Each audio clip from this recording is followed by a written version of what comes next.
Welcome back, guys. It has been an amazing year thus far. Well, kind of, sort of. But I have a special guest.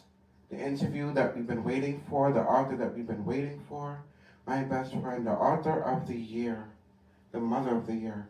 Just pure excellence. For the third time, actually.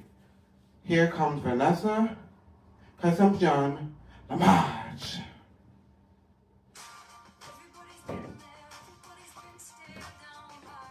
Come on. Welcome back, welcome back, welcome back. Well, I'm glad to be back. Thank you for coming back on my channel. Well, hello to you, Keemy. It's been a while. It really has been. It has. What have you been up to? Tell me. Thank you. Thank you. I've been up to so much. I just finished publishing my new book. What? Tell us about it.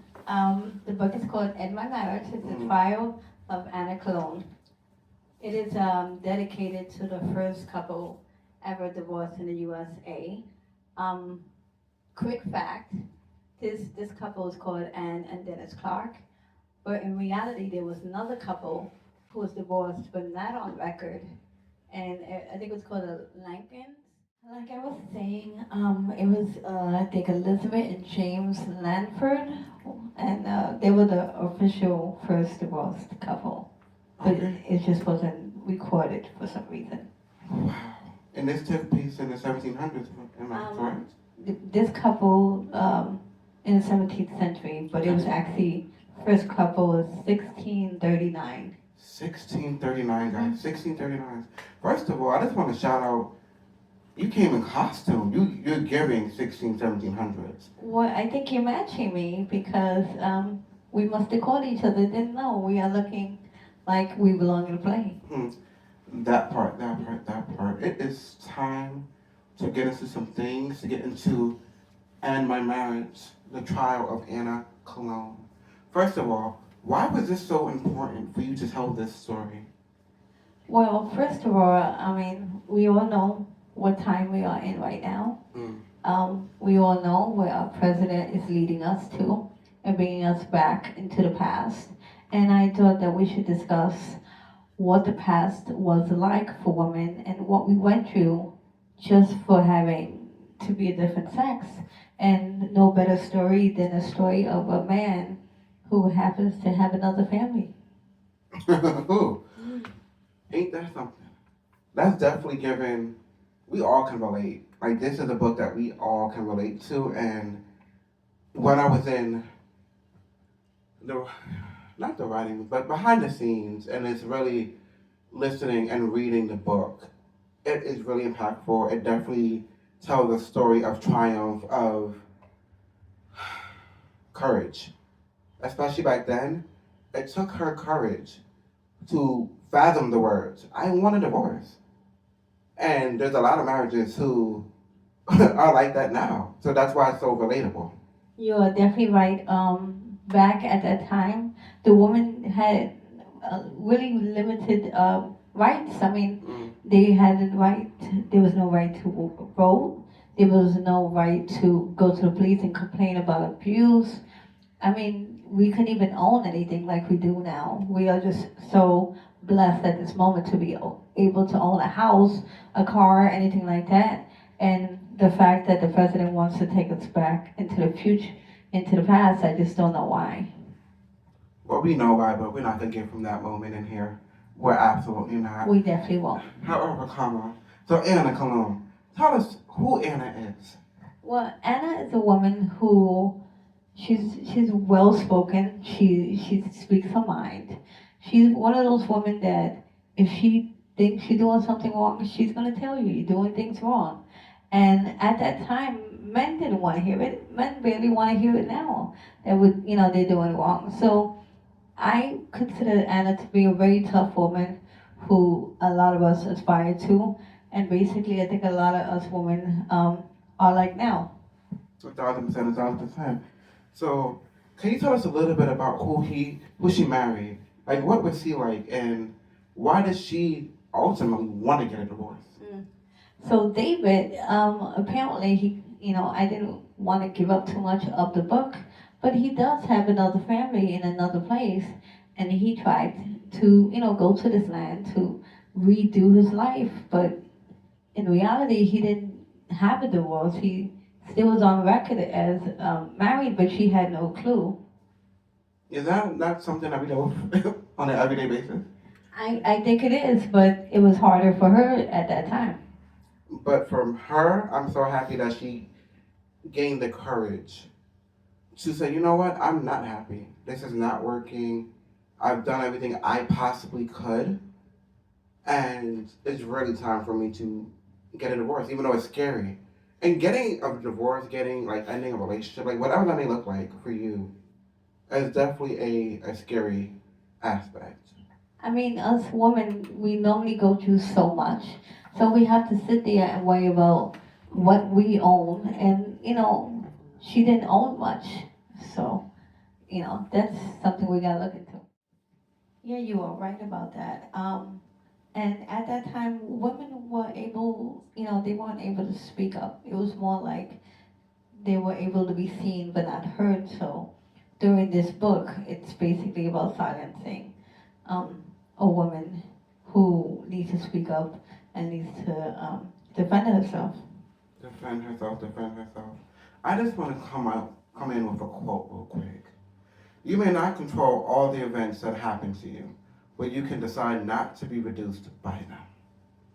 And I chose this quote specifically for Anna Cologne because she didn't let what happened to her control her. She said, you know what, I'm not happy. This marriage is not benefiting me at all. And it's time for me to put on my big girl panties and get out of here. It's scary, it's frightening, and especially back then, she knew exactly how she would be seen and not heard. She knew exactly what the men thought of her, and specifically, we can't forget about what the ladies thought of her as well. Yeah, they basically say it in the book. You would think that as a woman, one would defend a woman, but there are times when the women were on the men's side, and they were afraid to be, and they weren't afraid to step up, and they were scared what the man might do. But in reality, every woman should step up and say what's on their mind. Completely, completely. I love throughout the book how deep and honest you were about Anna and her life and who she was and what she liked. But I also loved how you portrayed David as who he was, like this antagonist, but he still had a heart. He still knew he was wrong, but then he still had the gumpture of I am who I am, and I'm not going to change. And especially at that time, it's like, well, I'm a man. It is what it is. I know I'm wrong, but there's nothing you can do about it, kind of scenario. Well, I think David did love Anna at a point. He did fall for everything that she was given, and she was giving greatness. She was a beautiful woman at the time, and marriages don't work depending on them working it out. And he wasn't ready to work it out. He was ready just to put his foot down and say, "This is what I want. This is what I deserve," despite what she may feel. And she wasn't gonna have that because she's a strong woman, and she's like, "I don't think so." That part. It's the I don't think so part for me. It's the I understand what you're saying. I hear you. I understand you. However, comma, I'm not gonna be the fool. You're not gonna play the fool twice. I understand that I allow some certain things, and in relationships, you allow certain things, and even from obviously the way back when, um, there's certain things in relationships, whatever that relationship is, whether it's romantic, whether it's friendships, there's certain things you have to come to terms with. There's certain things you have to compromise. There's certain things you just have to say no, or you just have to kind of agree to disagree, or just I, the I, call, things. I call it pick your battles. There are those that you fight about and those that you give up. And, it's about fighting the battles and knowing when to give up, a certain conversation or a certain disagreement. I completely understand, and I completely agree. So with Anna and with David, is there any similarities between your life and between what happened back in the 1600s, 1700s? I will say that there's a portion of me, but it's basically the reality of I don't know how to shut up. I I do speak my mind. Not a lot of people like it, but I do tell it like it is, and I do my best. And if I give you my advice, and I tell you the truth, it might be a little harsh. And I think that's what people don't like. But I rather tell the truth than go around hiding secrets. That was a bomb drop because a lot of people may not understand where it's coming from. They don't like the messenger and they don't want to listen to the message. And that's the unfortunate part. However, I want to leave you with another quote because I just love quotes. And this is really important from what we just said and in terms of the book as well. Um, go through, grow through what you go through. So whatever that situation is, like Anna and her divorce, she had to grow through after that divorce. She had to grow. She had to understand, this shit just knocked me the fuck down. However, I grew. I learned a lesson. If there's anything that we can leave, is to learn lessons. Is to grow through what she went through. To make an example out of that circumstance, that pain, that trials and tribulations that you just went through. It was for a reason. Well, I mean, they did. She had her feelings. She went through a lot. She felt it all. But she said, you know what? I'm gonna cry and I'm gonna get back up and do what I need to do. And we should be proud of such a woman who, despite what she faces, refuses to give up. And that's what we should all aspire to. That part, that part, that part. That was well said. Ooh, it's the authoress for me. So let's get into the that cover. That cover really just tells a story for me. Who was the illustrator? Well, it is a bright young artist coming up. He's in Fredonia, and he thought I gotta confess, I was going to do an AI cover, which was still a beautiful woman, but it wasn't giving what my story deserved. So this artist, Matthew Guerrero, said, Ooh, shout out to Matthew. he said, give me a little some time, and I'm gonna come up with it. Did it take a little longer than I hoped? Yeah, but when it came out, it was perfect. I couldn't even disagree about how it came out. He portrays Anna so well, and I think he's gonna be a great upcoming artist. And he did self portraits of himself, which is so realistic that I have to like shout him out for his artistry. And if you are looking for an artist or somebody to create your work, I think Matthew's the way to go. Shout out to Matthew. Matthew did an amazing job. And I see some of his other work. Truly talented. Book him. So, with the books that we came up with, so you have Fairly Valley Rose. Yep. You had The Ride Home. I did. You had My Heart Chooses for Me. Well, I officially had that for my husband. It was an anniversary gift of our lives. Mm-hmm. Beautiful, beautiful, beautiful poem song. It was so heartfelt. I felt like I was in love. And now we have And My Marriage. So what's next? Believe it or not, I'm working on a second fairy book. And hopefully that will be done at the end of the year because people want to know what Fairy Valley Rose is up to these days. So this is going to be triggered to more of a little older, because right now it's like 7 to 11. So I want to bring it up to like maybe 13 years old. So the readers have more to read and they can still enjoy Fairy Valley Rose as a child book anyway. I cannot wait for the next installment of Fairly Valley Rose. I cannot wait for whatever you have else coming out.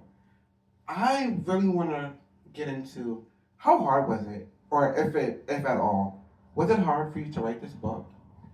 Well, honestly, it wasn't that hard. I did some research, and believe it or not, there wasn't enough information about the first couple recorded. And it did make me sad that I didn't get to hear the story. So this is why I made my own story up, and this is why, it's like as a writer, you sit there and you try to figure out what this woman went through, what it could have been at that time. So I'm all into like movies from the 17th century, 16th century. I just loved old movies. So I know more or less of what I wanted. Is just planning it out. And I think it took less time to write this book than any of my others. I would have to concur. I really would have to concur. I really feel like you really put your foot into this book. Of course, every other book was amazing and so heartfelt and so special in their own ways. But to hear her story so vividly, like I felt like I was there, and certain parts, which you definitely need to read, and certain parts, I definitely felt teary-eyed and I definitely felt emotional with what was going on in their marriage and that trial and just damn. And as always, they have somebody that you would hate in the story.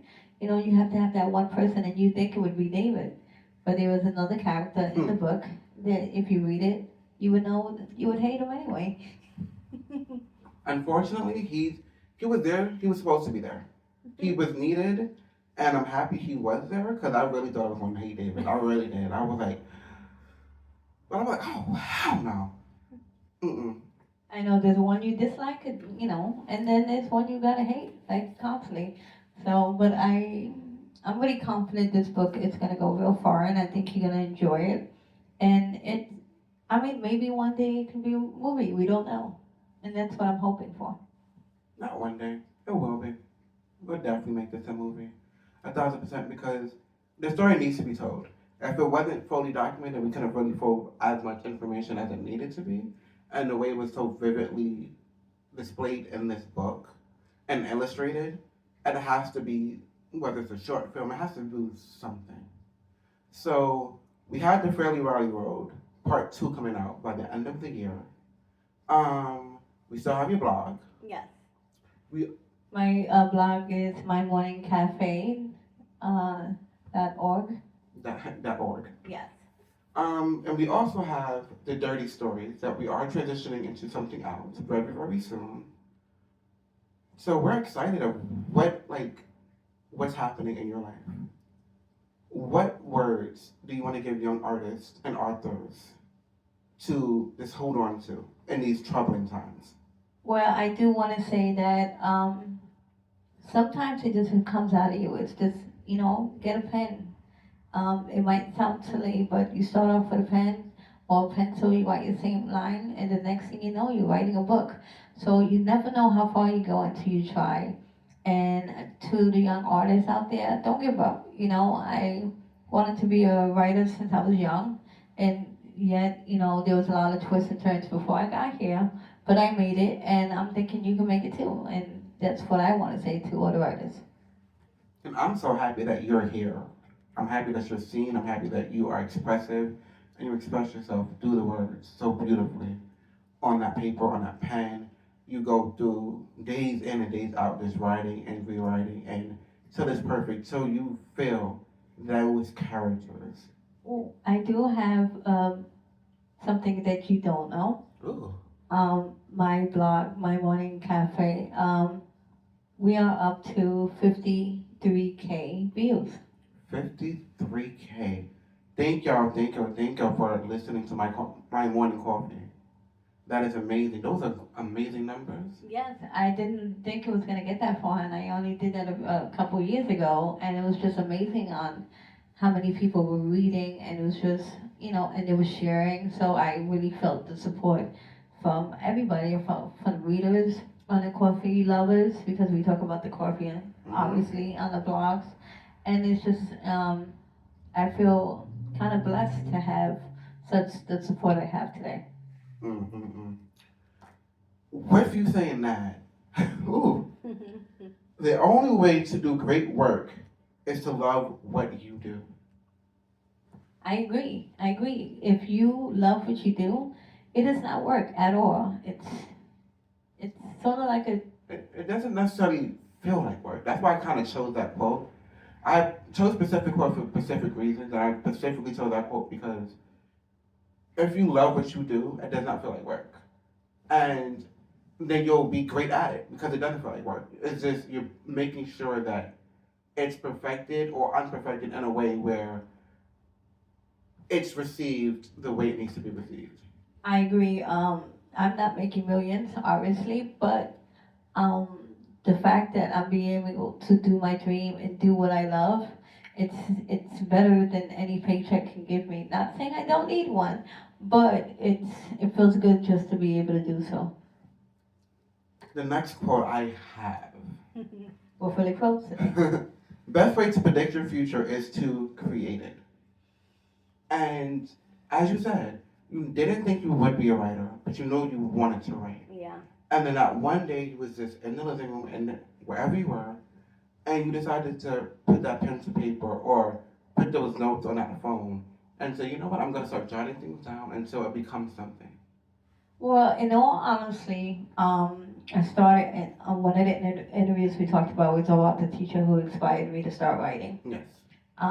But on reality, when I started deciding to be an official writer, is when I was actually at a college in Tarboro in New York, and I tried to get into accounting out of all things.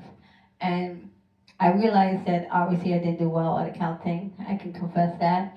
But it's probably because I didn't want to do it in general. It was just something I felt I had to do. And, after I got out of there, I realized, why am I trying to be somebody else? I should just be me. Passion versus purpose. Exactly. A lot of people are passionate about a lot of things, but is that really your purpose? Does that really make you wake up in the morning? Does that really make you like, you know what? I am who I am because this is my purpose. Like this is what God put me here to do. And God put you here to write.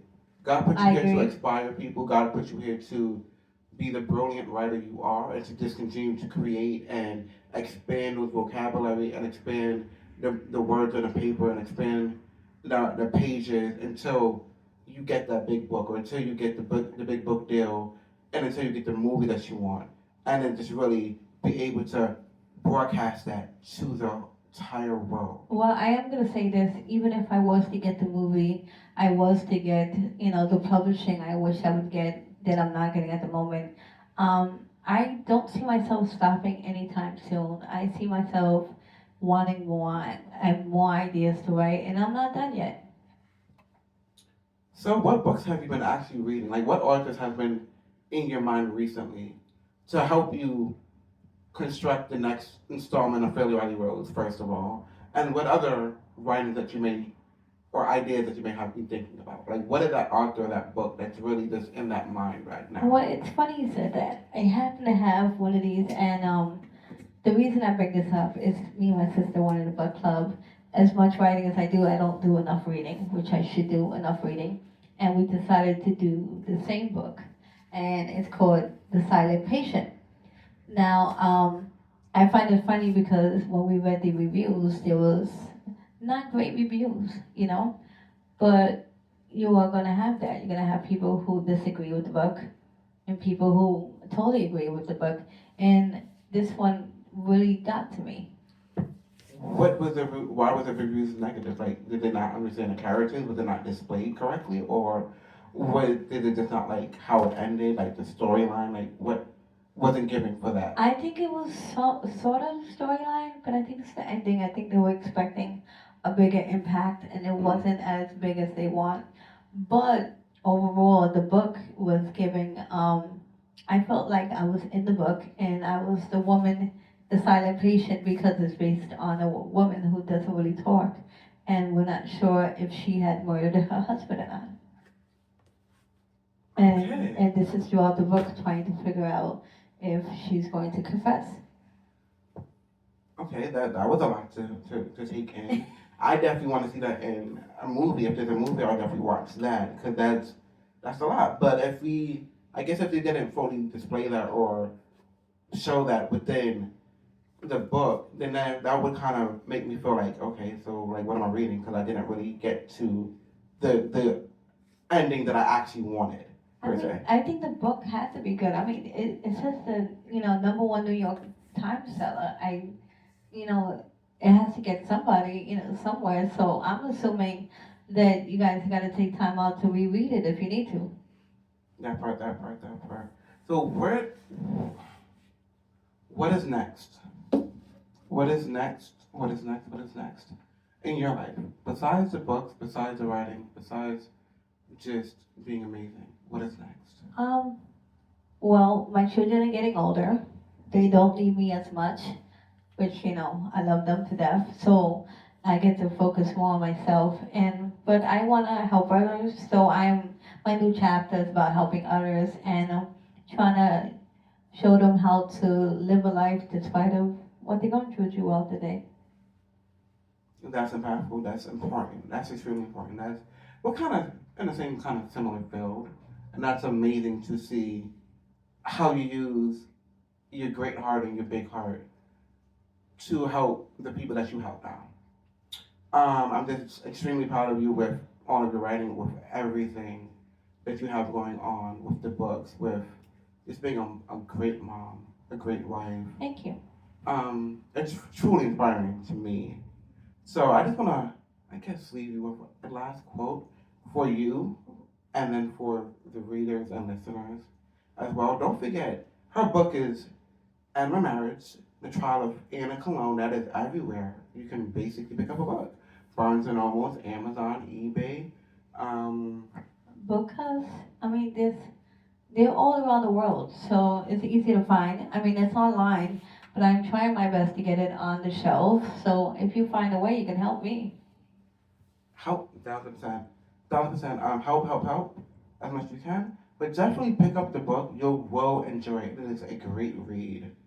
So I really just liked this quote as soon as I seen it this morning.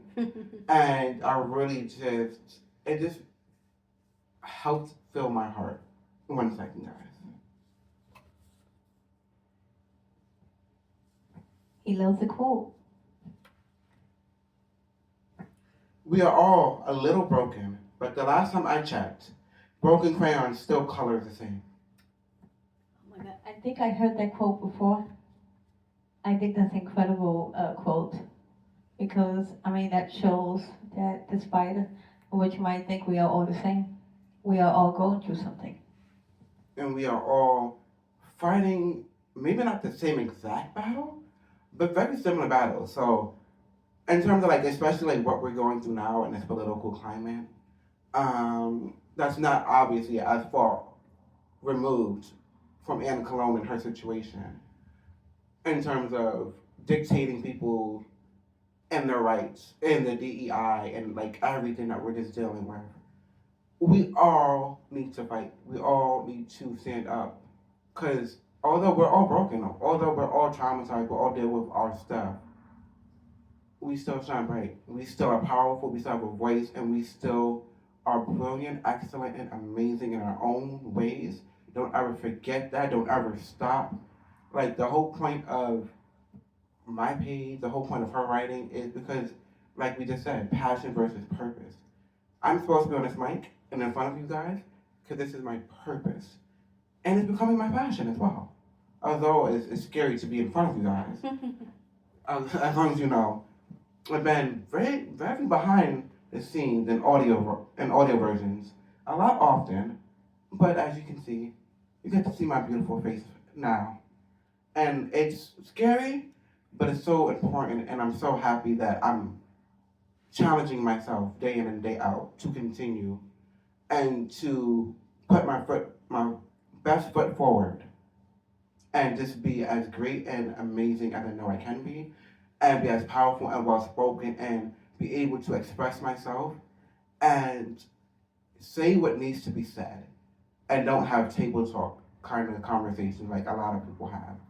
But if it needs to be said, it needs to be addressed, it needs to be heard. So change can happen. I do want to say that he was nervous about being on video. I've seen him in most of his latest videos. I've never seen anybody as comfortable as you are. I definitely am not that comfortable to be on video. But he's such a natural, and you would have thought you did it for a lifetime. Thank you, thank you, thank you. It's definitely like the trial and error. Lord knows this trial and error conversations and this being in and out of my mind and just asking for feedback and just trying to be better. But this is not about me. This is not about us. This is about Anna and her story. This is about just the book writers and the authors and the illustrators and just everyone who has a passion and who knows exactly what they need to do. And you may be scared to do it. You will have chapters in your life where you will be like, you know what? I know I want to do this, but I'm scared. I don't know if I'm supposed to do this. Have those conversations with yourself. Have those conversations with God or whoever you believe in. Have those real deep conversations with your friends so they can lift you up and show you your light so that you never forget it and then you continue on your path. You never know what you can do unless you try. That's what I say. And take time to focus on what you like, what you want to do. But also we have to take in reality that, and if we want a better word, we have to vote. We have to take time out to fight for what we believe in. And that means believing in yourself as well. Extremely believing in yourself. Sometimes, I'm sorry, but sometimes in life you have to be selfish. If you really want something, if you're really passionate about something, and like this is what you're into now, whether it may be what you're into forever or what you're into now, you have to be selfish sometimes. You really have to just lock yourself in a room and just do what you need to do to get that done. For it to be complete, for it to be as best as it can be, and then just continue in working on your craft. And I want to thank you for working on your craft. That craft is so beautiful. Like when I say like I was taken away by just the depth of how you told this story and how I felt like I was there and just all of the emotion that I felt reading it and just living the story and living within the characters in the book. And the way it was so descriptive, I really felt like I was there. I was in the 1600s, 1700s. Yeah, that was the point, is being able to feel what you felt. The pain they felt, the horror, the dislikes, it's about feeling so you know what it felt like at that time. And that's what I wanted to portray in this book. I wanted you to feel everything. I'm just happy that there was a redemption moment.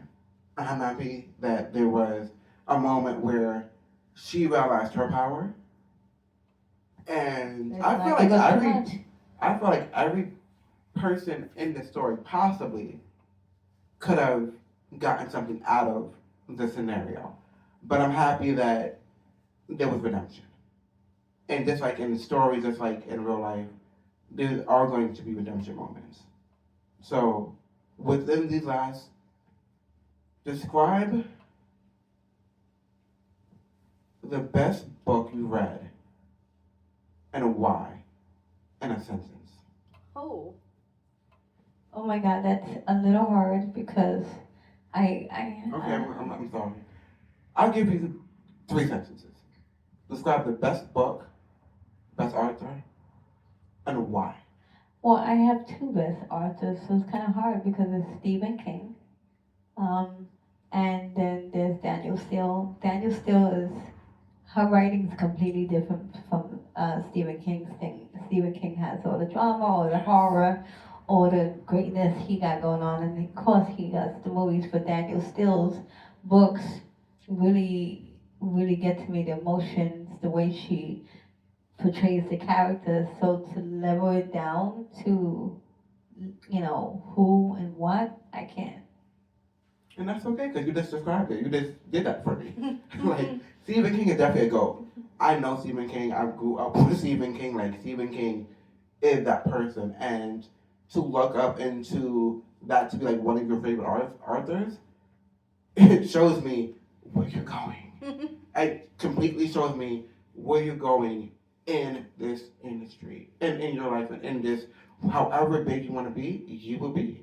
So describe that one book from Stephen King and that one book from David. Daniel Steele. I'm sorry, guys. Daniel Sales.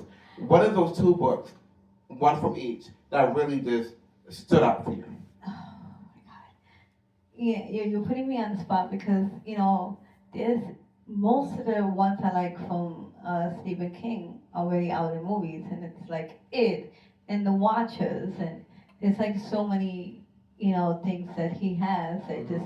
But I know Daniel still has another one coming out. I can't recall the name, and I'm dying to read that. I saw it on the shelf, and it looks interesting, and I forgot the name of it. So sorry, Daniel still.